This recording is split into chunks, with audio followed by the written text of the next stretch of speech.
Daring and dynamic Amalapuram YSRCP coordinator Pinape Srikanth మరియు మాజీ మంత్రి పినపే విశ్వరూప్ గారికి అంబేద్కర్ కోనసీమ జిల్లా వైసీపీ అభిమానుల తరపున అభినందనలు. ఇట్లు అంబటి భవానీ, రాష్ట్ర వైఎస్ఆర్సీపీ ప్రచార కమిటీ ఉపాధ్యక్షురాలు మరియు రామచంద్రపురం ఎంపీపీ. అమలాపురంలో చాలా ఇష్యూలు ఉన్నాయి కదా శ్రీకాంత్ గారు, యాంటీ ఎమ్మెల్యే, యాంటీ కూటమి, ఎందుకు మీరు దేని మీద కూడా సరైన పోరాటం చేయలేకపోతున్నారు? అంటే సార్, ఇది మేము ఇంకా పోరాటం చేయట్లేదు అని కాదు, మేము ప్రజల్లోనే ఉంటున్నాము, ప్రజలతోనే ఉంటున్నాము.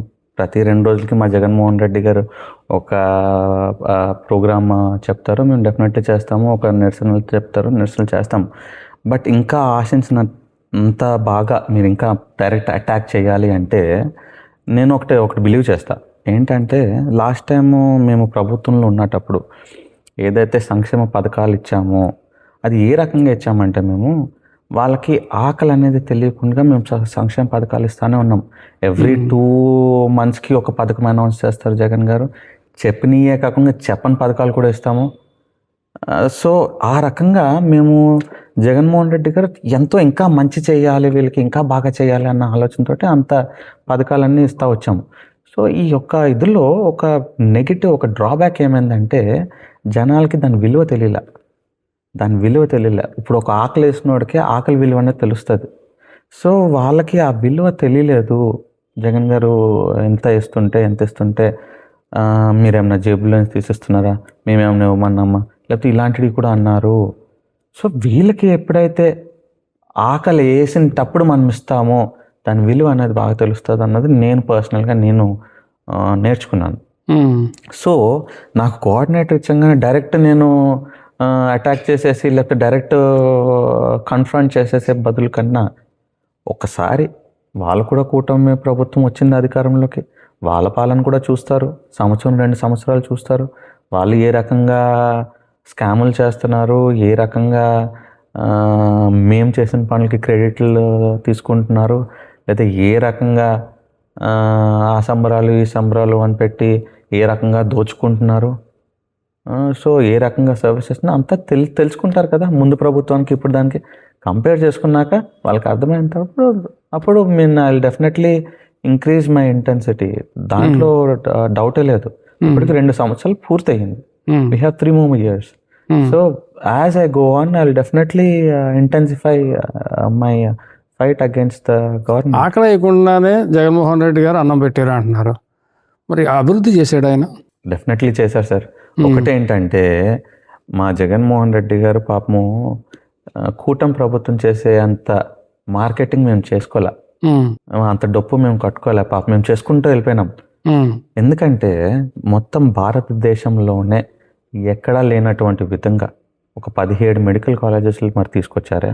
17 మెడికల్ కాలేజెస్ మొత్తం భారతదేశంలో ఏ రాష్ట్రంలోని ఏ ముఖ్యమంత్రి చేయండి అది. 17 మెడికల్ కాలేజెస్ అంటే ఆయన ఎంత బాగా హెల్త్ కంప్లీట్. అందులో 17 మెడికల్ కాలేజీలో కంప్లీట్ ఏమైనా ఉన్నాయా? కంప్లీట్ అంటే సార్, 2 మెడికల్ కాలేజెస్లో నాకు తెలిసి తరగతులు స్టార్ట్ అయ్యాయి, 2 మెడికల్ కాలేజ్లో. కానీ ఇంకొకటి ఏంటంటే, బికాస్ ఒక పక్కన సంక్షేమ పథకాలు ఇస్తూ ఉన్నారు కంటిన్యూస్గా, ఇంకో పక్కన 2 సంవత్సరాలు కోవిడ్ వచ్చింది. కోవిడ్లో కూడా మేము సంక్షేమ పథకాలు ఇస్తానే ఉన్నాము. శ్రీకాంత్ గారు, ఒక విషయం మనం ఓపెన్గా మాట్లాడుకుందాం. ఈ యొక్క ఫైనాన్షియల్ ఛాలెంజెస్ వల్ల మేబీ కొంచెం స్లో అయ్యి ఉండొచ్చు. ఒక విషయం, సంక్షేమం మీరు పదే అంటున్నారు. పెన్షన్ ఏమి ఇచ్చాడు అతను? 3,000 చేస్తాను అన్నాడు 2019లో. 3,000 అన్నది 22,50, 25, 27,50, 3 బిట్లు కింద పెంచుకుంటూ 5 ఏళ్ళు పెట్టింది దీనికి 3 చేయడానికి. ఫస్ట్ ఏమన్నాడు అతను? 3,000 ఇచ్చేస్తాను అన్నాడు. 1. 2 అమ్మఒడి ఇంట్లో ఒకళ్ళకే ఇస్తా అన్నాడు, ఒకళ్ళకే ఇచ్చాడు.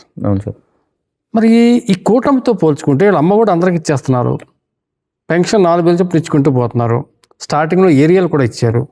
మరి అప్పుడు సంక్షేమం ఎవరు బాగా ఇచ్చినట్టు? మా జగన్మోహన్ రెడ్డి గారిది ఏంటంటే, ఈజ్ వెరీ ఓపెన్ పర్సన్. పాపం డైరెక్ట్గా మొత్తం అంతా చెప్పేస్తారు. అబద్ధాలు చెప్పడం మా నాయకుడికి రాదు. వీళ్ళు ఏంటంటే, వీళ్ళు పెన్షన్ 4,000 ఇచ్చేస్తామంటున్నారు కదా. ఎన్ని పెన్షన్లు తీశారు వీళ్ళు వచ్చాక అది చెప్పండి. జగన్ గారు కూడా కొన్ని తీశారు కదా. ఏం తీయలేదు సార్, మొత్తం ఇంకా అడిషనల్గా ఇచ్చారు. వాలంటీర్ల ద్వారా 60 ఏళ్ళు పూర్తయిన ప్రతి ఒక్కరికి వాలంటీర్ డైరెక్ట్ పేరు రాసేయడం, పెన్షన్లు వచ్చేయడము, ఇంకా పెంచుకుంటూ పోయాము. ఎప్పుడు లేనన్ని పెన్షన్లు మా ప్రభుత్వంలో ఇచ్చాము సార్. మొత్తం ఆంధ్ర రాష్ట్రంలో ఎప్పుడు లేనన్ని పెన్షన్లు మేము ఇచ్చాము. చంద్రబాబు నాయుడు రాగానే 4 లక్షల మందికి పెన్షన్లు తీశాడు. 4 లక్షల మందికి పెన్షన్లు తీసి 4,000 పెంచేసానని చూపించి ultimately the figure is the same. ఇస్తున్న ఫిగర్ పెన్షన్లకి ఎంతైతే ఫిగర్ ఇచ్చిందో ఫిగర్ ఇచ్చేది సేమే.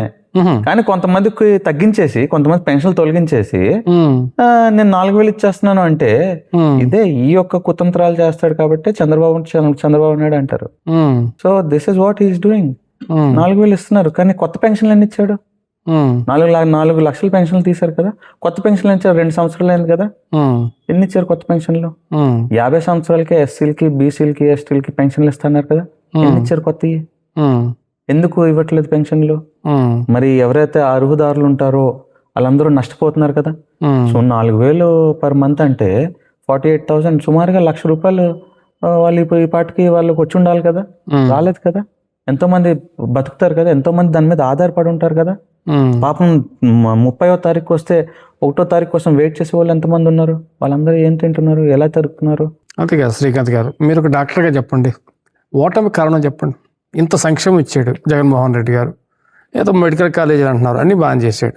ఓకే, గెలుపు ఓటములు సహజం. 11 సీట్లు చాలా దారుణం సార్. ఓటమికి ఒక్క కారణం లేదు సార్, సో మెనీ ఫ్యాక్టర్స్.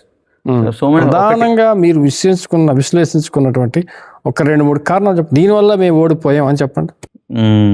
ఒకటి, వాలంటీర్స్ విధానం ఏదైతే మేము ఎంచుకున్నామో ఆ వాలంటీర్స్ విధానంలో మేము ఎప్పుడు ఏమనుకున్నామంటే రూట్ లెవెల్లో ప్రతి ఇంటికి కూడా సంక్షేమ పథకాలు వెళ్ళిపోతున్నాయి, సో ప్రతి ఇంటికి కూడా సర్వీస్ వెళ్తుంది, ప్రతి ఇంటికి కూడా గవర్నమెంట్ వెళ్ళిపోతుంది అని జగన్మోహన్ రెడ్డి గారు వాలంటీర్ ఒక వ్యవస్థను తీసుకొచ్చారు, మనకి సర్వీస్ అందించాము. కానీ అట్ ద సేమ్ టైం వాలంటీర్కి ప్రాధాన్యత పెరిగి మా కార్యకర్తలకి ప్రాధాన్యత తగ్గిపోయింది. దే ఫెల్ట్ నెగ్లెక్టెడ్, గుర్తింపు కరువు అయింది అని ఫీల్ అయ్యారు. సో ఇదే మేము 5 years ప్రాక్టీస్ చేసి నువ్వు ఎలక్షన్ టైంలో సడన్గా కార్యకర్తను తీసుకొచ్చి ఓట్లు వేయించు అంటే ఎక్కడవుతుంది? సో కార్యకర్తలు ఈ 5 సంవత్సరాలు ఎలాగైతే అన్ని వాలంటీర్ చేసేస్తున్నారో ఈ ఓట్లు కూడా వాలంటీర్ వేయించేస్తారేమో అనుకున్నారు. Which didn't happen. That was the main reason. That was the main reason. So volunteers ని ఎంతవరకు వాడుకోవాలో అంతవరకే వాడుకోవాలి, కానీ అట్ ద సేమ్ టైం మా నాయకులకి ఆ ప్రాధాన్యత ఇచ్చుకోవాలా, క్యాడర్ ని కాపాడుకోవాలా, క్యాడర్ కి ఆ ప్రాధాన్యత ఇవ్వాలా. కేవలం కార్యకర్తలు కాదు సార్, అప్పట్లో నామినేటెడ్ పోస్టులు తీసుకున్నటువంటి వ్యక్తి కావచ్చు, సర్పంచ్లు, ఎంపీటీసీలు, ఎంపీపీలు, జెడ్పీటీసీలు కూడా డమ్మీ అయిపోయారనే పరిస్థితి వచ్చింది. వాళ్ళకి డైరెక్ట్ నిధులు లేవు, నిధులు కూడా డైరెక్ట్ గా అంటే డమ్మీ అయిపోవడం కాదు సార్. ఇది ఏంటంటే అల్టిమేట్లీ వాలంటీర్ వ్యవస్థ అన్నది ఎలాగైతే మనం తీసుకున్నామో ఇది మొత్తం అంతా కూడా ఫ్రమ్ టాప్ టు బాటమ్ ఒక ప్యారలల్ లైన్కి వెళ్ళిపోయింది. From top to bottom. ఇప్పుడు కింద రూట్ లెవెల్లో ఏదైతే మనము కార్యకర్త మొత్తం అంతా వాలంటీర్ కార్యకర్త ఒక బాధ్యత టేక్ ఓవర్ చేసేసుకున్నాడు, అలాగే మీరు జెడ్పీటీసీలు కానివ్వండి లేకపోతే ఒక ఎమ్మెల్యేలు కానివ్వండి ఎక్కువ ప్రాధాన్యత మనము కలెక్టర్ గారికి ఇచ్చుకున్నాం. Okay, so Indian government is a bicameral government. మనం ఒక నడిపించే ఒక గవర్నమెంట్ బైకామరల్ గవర్నమెంట్. బైకామరల్ అంటే ఏంటి? ఒక పక్క రాజకీయ నాయకుడు ఉంటాడు, ఓ పక్క అడ్మినిస్ట్రేటివ్ ఆఫీసర్ ఉంటాడు, ఒక ఐఏఎస్ లో ఒక రాజకీయ నాయకుడు. సో ఈ రెండు ప్యారలల్ గా వెళ్ళాలి. ఏ ఒక్క దానికి వెయిటేజ్ ఎక్కువ అయిపోయినా కూడా కొలాప్స్ అవుతుంది. సో ఒక ఆలోచన విధంగా ఏంటంటే వీళ్ళకి అది మేము నోటీస్ చేసుకోలేకపోయాం. అది మేము నోటీస్ చేసుకోలేక మేము ఈ యొక్క అడ్మినిస్ట్రేటివ్ సైడ్కి మేము ఎక్కువ ఇంపార్టెన్స్ ఇచ్చేయడం తోటి మాకు పొలిటికల్ సైడ్లో అంటే నాయకులకి ప్రాధాన్యత తక్కింది అని ఫీల్ అయ్యారు. చక్కపూడి రాజా గారు స్టేట్మెంట్ ఇచ్చాడు ఓడిపోయిన మరుక్షణం. సార్, ఓటమికి కారణం జగన్మోహన్ రెడ్డి గారే. తిరుపతి గారు కూడా అదే మాట నా ఇంటర్వ్యూలో స్వయంగా చెప్పాడు అతను. కారణం ఎందుకంటే ఐఏఎస్ ఆఫీసర్లు మరి అక్కడ కొంతమంది ధనుంజయ రెడ్డి లాంటి వాళ్ళు మాకు డైరెక్ట్ జగన్ గారితో యాక్సెస్ ఇవ్వకుండా వాళ్ళే మాట్లాడేసి వాళ్ళే పంపించేయటం, సార్ బిజీగా ఉన్నారంటాం. దీనివల్ల గ్రౌండ్ లెవెల్లో ఏం జరుగుతుందో మేము మా అధినాయకుడికి చెప్పే అవకాశం లేకుండా పోయింది, అందుకే పోయింది గవర్నమెంట్ అన్నాడు. ఓకే, దాన్ని మీరు ఏకీభవిస్తారా? అంటే నాకు తెలియదు సార్, అప్పుడు నేను ఒకవేళ నేను ఆ టైంకి ఒకవేళ ఎమ్మెల్యే అయి ఉండుంటే వాళ్ళు చెప్పింది నిజమా కాదు. నాన్నగారు ఏమైనా ఫేస్ చేశారా ఆ ప్రాబ్లం? నాన్నగారి వరకు అయితే ఎప్పుడు రాలేదు సార్. నాన్నగారికి డైరెక్ట్ జగన్ గారు యాక్సెస్, బికాస్ ఆయన మంత్రిగా ఆయన వెళ్ళాలనుకుంటే వెళ్ళొచ్చు. మంత్రిగా ఉన్నారు కాబట్టి ఆయనకి ఆ టైప్ ఆఫ్ ఎక్స్పీరియన్స్ అయ్యిందా లేదా అన్నది మరి నాన్నగారు చెప్పాలి. కానీ నా దృష్టికి వచ్చినంత వరకు I don't think it happened. I don't think so. So Raja అన్న చెప్పింది, త్రిమూర్తులు గారు చెప్పింది నిజం అయి ఉండొచ్చు, అది నాకు తెలీదు. నాకు తెలిస్తే డెఫినెట్లీ దానిపైన నేను కమెంట్ చేసేవాడిని కానీ, బట్ ఐ డోంట్ నో.